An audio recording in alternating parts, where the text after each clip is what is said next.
కల్పితమే, Kashmir file కల్పితమే అనుకుందాం, Kerala story కల్పితమే అనుకుందాం, పాకిస్తాన్లో కలలు తెగి ట్రైన్లో వచ్చినాయి కల్పితమే అనుకుందాం, గాడ్సే గాంధీని చెప్పింది నిజమే కావచ్చు, ఒక్కడిని అంటాడు గాంధీని మాత్రం. కానీ పాకిస్తాన్ నుంచి మన హైందవ తలలు ఎన్ని వచ్చాయో తెలుసా, ఎన్ని ముండాలు వచ్చాయో తెలుసా. ట్రైన్లో దేశం విడిపోయినప్పుడు అత్యధికంగా చంపబడ్డ వాళ్ళు కూడా ఇప్పుడు కూడా చంపబడుతున్న వాళ్ళు హిందువులే. తెలుగు మీడియాకి విజ్ఞప్తి చేస్తున్నా, ఎవడో పచ్చళ్ళు అమ్మే వాళ్ళని ఫేమస్ చేస్తున్నారు, ఎవడో అఘోరి వేసుకొని పోతే దాన్ని వేసుకొని పోతే దాన్ని ఫేమస్ చేశారు. పశ్చిమ బెంగాల్లో హిందువులను పూచకోత వస్తున్నారు, మీరు చూస్తున్నారు కదా ఫేస్బుక్లో, వాట్సాప్లో, కొన్ని టీవీలో. తెలుగు ఛానల్స్ మాత్రం చూపెట్టట్లేదు, అవునా కాదా? ఇకనైనా మనం అందరం ఏకమై ఉండాలా. ఎందుకంటే అటు బెంగాలు, ఇటు కేరళ, తమిళనాడు కొన్ని రాష్ట్రాల్లో విస్తరిస్తుపోతుంది. మనకు రిజర్వేషన్లు ప్రధానం కాదు నాన్న బేట, మన సాంప్రదాయం ప్రధానం, మన ఆచారమే ప్రధానం.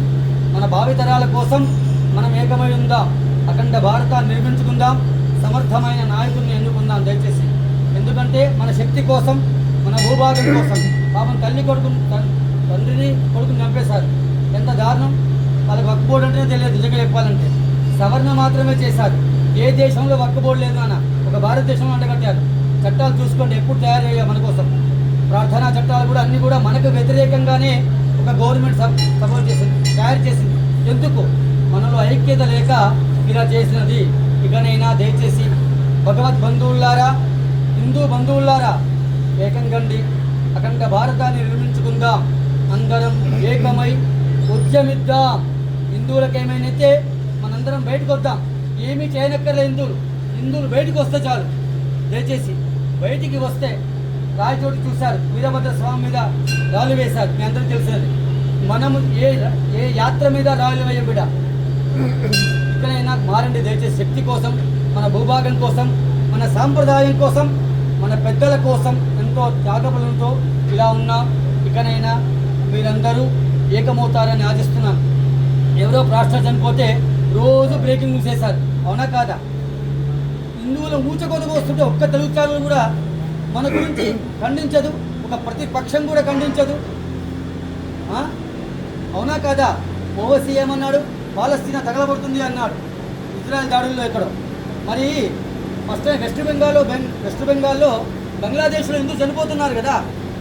మనము ఐక్యంగా ఉన్నంతసేపే మనకు బలం, మనందరం మెజార్టీగా ఉన్నంతసేపే బలం.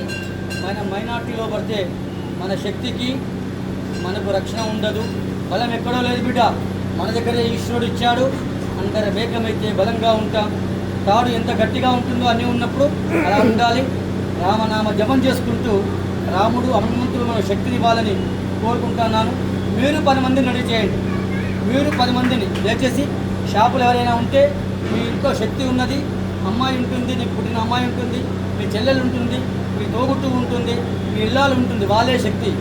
వాళ్ళకి నిమ్మకాయకు మంచిగా పసుపు కుంకుమ పెట్టి నీ షాపు కట్టించుకుంటే నీ వ్యాపారం దేదీప్యమానంగా ఉంటుంది.